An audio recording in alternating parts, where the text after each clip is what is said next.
শুভ সকাল বন্ধুরা, আশা করি তোমরা যেখানে আছো সবাই খুব ভালো আছো এবং সুস্থ আছো। আমিও ভালো আছি। আজকে সকালবেলা আকাশের অবস্থা দেখো, গরম কিন্তু অত্যাধিক পড়েছিল এই কদিন ধরে। আর আজকের সকালবেলা উঠেই দেখি আকাশটা বেশ কালো করে এসছে, চারিদিকে মেঘে ভর্তি। মানে আকাশ মামার মুখটা বেশ ভার, থমথমে, একটা রাগি রাগি পরিবেশ। কিন্তু তারপরেই দেখলাম সূর্যি মামা মন খুলে হাসতে শুরু করেছে। ভাবলাম যাকগে, আকাশটা হয়তো কেটে গেল। কিন্তু বেলার দিকে, মানে এই 12টা সাড়ে 12টার পর হঠাৎ করে চারিদিকটা আবার মেঘ করে এসে শুরু হয়ে গেল ঝমঝম করে মুষলধারে এক পশলা বৃষ্টি। তার সাথে ছিল বিশাল বড় বড় বজ্রপাত। জানি না কোথায় কতটা কি ক্ষতি হয়েছে, তবে আমাদের এখানে সেরম বিশেষ কিছু হয়নি। বৃষ্টিটা বেশ ভালোই হয়েছে। আর এখন বৃষ্টিটা থেমেছে, তাই তোমাদের সঙ্গে আড্ডা দিতে বসে পড়লাম। আর তবে আকাশ কিন্তু এখনও পুরোপুরি পরিষ্কার হয়নি, চলছে থেকে থেকে মেঘ গুড়গুড় বা মেঘের গর্জন। তো দেখো, আমিও বেশ আজকের উঠে পড়েছি প্রায় তখন 5:40। উঠে পড়ে কেন আজকের কিছু কাছাকাছি করব, কালকে রাতেই ঠিক করে রেখেছিলাম। আসলে কি বলো তো, আমরা যদি আগের দিন একটা শিডিউল বানিয়ে নিই যে কীরকমভাবে কাজটা করব, তাহলে দেখবে পরের দিন সকাল থেকে কিন্তু কাজগুলি সবকটাই পুরোপুরি কমপ্লিট হয়ে যায় বা সম্পূর্ণ হয়ে যায়। কিন্তু আমরা যদি কিছু না ভেবে থাকি বা মনস্থির করে থাকি না কেন, যে সকালবেলা উঠে যদি ভাবতে বসি যে আজকের এইটা করব, তাহলে কিন্তু কাজকর্ম করতে অনেক দেরি হয়ে যায়। আর হয়তো কখনো কখনো ক্ষেত্রে পুরো কাজ সম্পূর্ণ করাও যায় না। তাই আমি কি করি, যেদিনই ভাবি যে একটু কাজ বেশি থাকে, আগের দিন মনে মনে ঠিক করে রাখি যে কোনটার পরে কোন কাজটা করব আর সকাল থেকে কিভাবে কাজগুলি কমপ্লিট করব। তাই পরের দিন আমার পুরো কাজটাই কমপ্লিট হয়ে যায়। আজকের আমার সকাল 6:30টার মধ্যে প্রায় 1 গামলা কাচাকুচি, স্নান সব কিছুই কমপ্লিট হয়ে গেছে।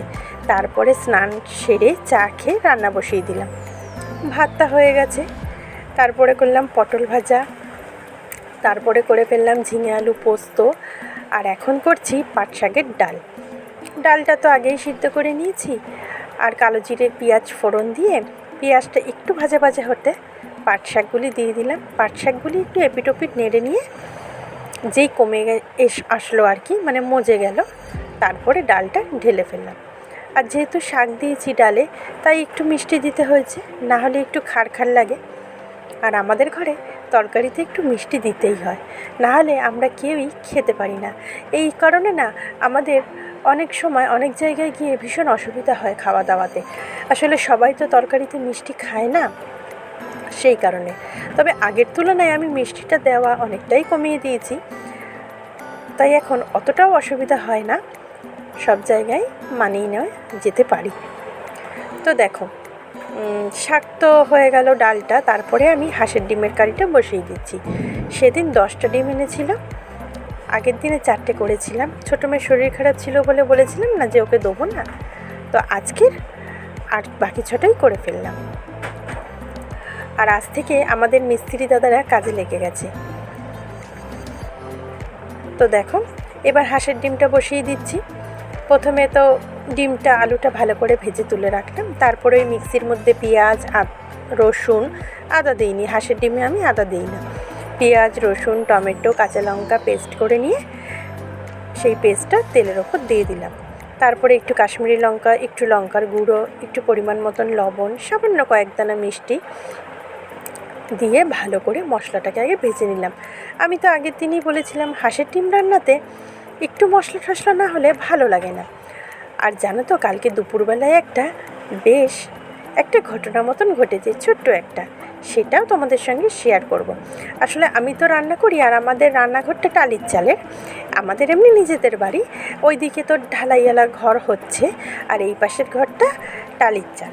তো রান্নার ওপর যাতে কোনো ময়লা বা গাছ আছে তো অনেক, তো সেই গাছের পাতা গুঁড়ো ঠুড়ো না পড়ে, সেই কারণে টালিটার নিচে প্লাস্টিক লাগানো আছে। তো কালকে দুপুরবেলা হঠাৎ দেখি খচমচ আওয়াজ হচ্ছে, আর একটা ইঁদুর খুব চিল্লাচ্ছে। তারপরে গিয়ে দেখছি একটা সাপ ঢুকেছিল, মানে ওই রান্নাঘরের প্লাস্টিকের নিচে। ওই যে দেখো, তোমাদেরকে বলছিলাম না, এই দেখো সাপের পেটটা দেখা যাচ্ছে ঠিক ওই কর্নারটায়।